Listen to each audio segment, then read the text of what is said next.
Alright guys, I'm here in job fair.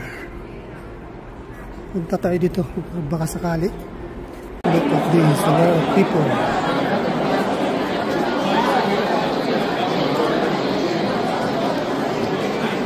I cannot pass my issue over here.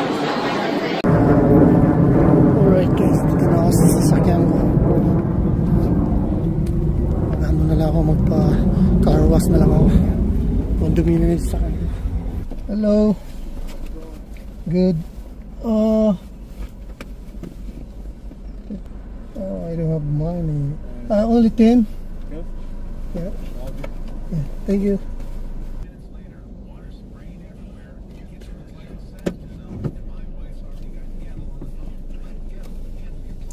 All right. Ano ko maintindihan eh.